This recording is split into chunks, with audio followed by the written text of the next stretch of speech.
तो नमस्कार। गांव में खेत की इस मेड़ पर बैठकर आज किसी नए विषय पर संवाद करते हैं। मित्रों, ये पूरी दुनिया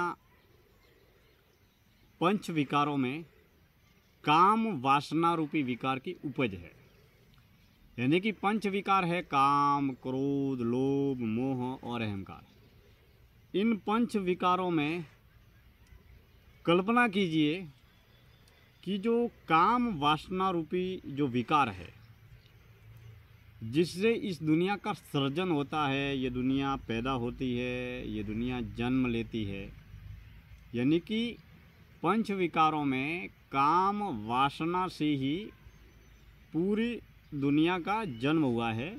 यानी कि हमारा, आपका, पशु पक्षी, जीव जंतु, जानवर, कीड़े मकोड़े, इंसान जो भी है, उन सब का काम वासना से ही जन्म हुआ है।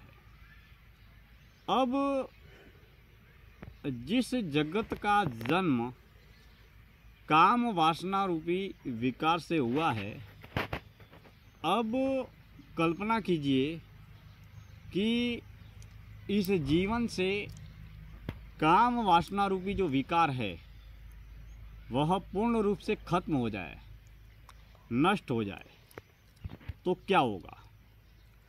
मित्रों, करीबन 50 से 100 साल के भीतर भीतर ये संपूर्ण दुनिया, इस धरती पर जो मानव मात्र है, इंसान मात्र है, वह इंसान हमेशा के लिए नष्ट हो जाएगा। क्योंकि देह और देह के जरिए ही देह का जन्म होता है। इंसान से इंसान का जन्म होता है, पशु से पशु का जन्म होता है, पक्षी से पक्षी का जन्म होता है। क्योंकि संतानोत्पत्ति की जो प्रक्रिया है, उससे ही ये जीवन लगातार गति करता रहता है। यानी कि बूढ़े लोग मरते रहते हैं, जो बूढ़े बुजुर्ग जो है, पुराने बुजुर्ग है, वह मरते रहते हैं, और जितने बुजुर्ग मर जाते हैं उतने नए बच्चे पैदा हो जाते हैं। अब बचपन से जन्म, जन्म से बचपन, बचपन से जवानी, जवानी से बुढ़ापा और बुढ़ापे से मौत, ये जो जीवन का चक्र है लगातार चलता रहता है। अब कल्पना कीजिए कि मान लीजिए अभी जो नई पीढ़ी जो पैदा होगी, अभी बचपन भी है, जवानी भी है और बुढ़ापा भी है, तीनों अवस्थाएं हैं। लेकिन अगर कल्पना करें कि जीवन ऐसा हो कि अब आने वाली पीढ़ी में काम वासना रूपी विकार नहीं होगा, अर्थात आनुवांशिक गुण जो है, संतान उत्पन्न करने की जो प्रक्रिया है वह नहीं होगी, तो क्या होगा? सबसे पहले जो वर्तमान काल में बूढ़े बुजुर्ग हैं वो मर जाएंगे, फिर जो जवान है वो बूढ़े होकर मर जाएंगे, बच्चे हैं वो जवान होंगे, जवान से बूढ़े होंगे तीसरी पीढ़ी में, और तीसरी पीढ़ी में वो भी मर जाएंगे। अब जो नई पीढ़ी के जो बच्चे हैं वो काम वासना के विकार के न होने की वजह से नई पीढ़ी पैदा ही नहीं हो रही है। अब नई पीढ़ी जब पैदा नहीं हो रही है तो नया जीवन नहीं मिल रहा है। अब ये संसार का बाजार है, ये दुनियादारी, दुकानदारी का जो मेला लगा हुआ है, इसमें पुराने लोग मरते चले जाते हैं, नए लोग पैदा होते हैं, और इस तरीके से ये संसार का बाजार चलता रहता है। यानी कि ये मेला खाली नहीं होता है, केवल लोग बदल जाते हैं, किरदार बदल जाते हैं, अभिनय बदल जाते हैं। जैसे मान लीजिए एक दुकान है, उस दुकान को पहले दादा चलाते थे, नहीं पहले परदादा चलाते थे, फिर दादा चलाने लगे, फिर पिताजी चलाने लगे, फिर बाप बेटा चलाने लगा, फिर पोता चलाने लगा। इस तरीके से जीवन चक्र चलता है। लेकिन अगर ऐसी मात्र कल्पना करें, क्योंकि पंच विकार काम, क्रोध, लोभ, मोह, अहंकार, ये न तो अच्छे हैं न बुरे हैं, ये प्रकृति के द्वारा प्रदत्त है, ईश्वर के द्वारा प्रदान किए गए।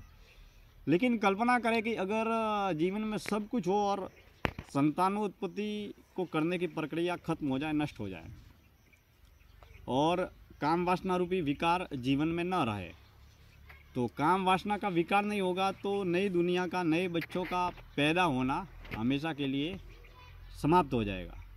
और जब नए बच्चे जब पैदा नहीं होंगे, नया जीवन नहीं पनपेगा, तो जो पुराने लोग हैं वो बच्चे से जवान, जवान से बूढ़े होकर मर जाएंगे और धीरे धीरे ये पूरी दुनिया खाली हो जाएगी। और धीरे धीरे और इस अवधि में लगभग 50, 60, 100 साल के भीतर भीतर, क्योंकि प्रति आदमी अगर मान लीजिए अभी किसी का जन्म होता है तो 70 साल, 80 साल, 50 साल, 100 साल भी अगर मान लेवे तो 100 साल के भीतर भीतर यह दुनिया ख़त्म हो जाएगी।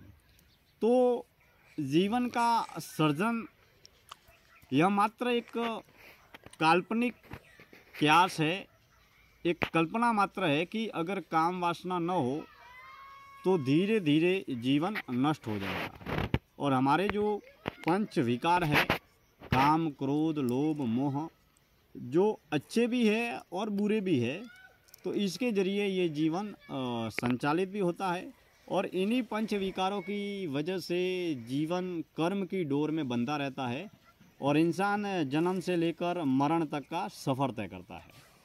अब जीते जी हम पशुतल देह भाव पर जीते हैं, अमीरी, प्रसिद्धि, मान, सम्मान, पद, पुरस्कार और इन सब तमाम ताम झाम के आगे हम सोच भी नहीं पाते और समझ भी नहीं पाते, सोचना समझना भी नहीं पाते और खोज भी नहीं पाते।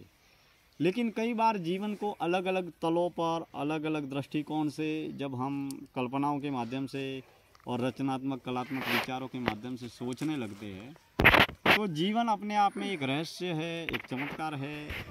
इस जीवन के रहस्य को समझना बेहद मुश्किल कार्य है, लेकिन हम मौन के जरिए, ध्यान के जरिए, भीतर की यात्रा के जरिए जीवन को जानने, पहचानने, समझने और खोजने का जितना प्रयास करते हैं उतना ये जीवन हमें समझ में आता चला जाता है। मित्रों, आज की इस जीवन दर्शन यात्रा में इतनी ही बातें। कल हम किसी और नए विषय को लेकर बातचीत करेंगे। अगले जीवन दर्शन यात्रा के भाग में हम बात करेंगे कि काम, क्रोध, लोभ, मोह और अहंकार, ये जो पंच विकार है जो प्रकृति के द्वारा, कुदरत के द्वारा इंसान में प्रदत्त है, यह पंच विकार अच्छे हैं या बुरे हैं, इस विषय पर थोड़ा सार्थक चिंतन करेंगे। आज की जीवन दर्शन यात्रा में इतनी ही बातें। शाम का सूर्यास्त हो रहा है। बहुत बहुत धन्यवाद।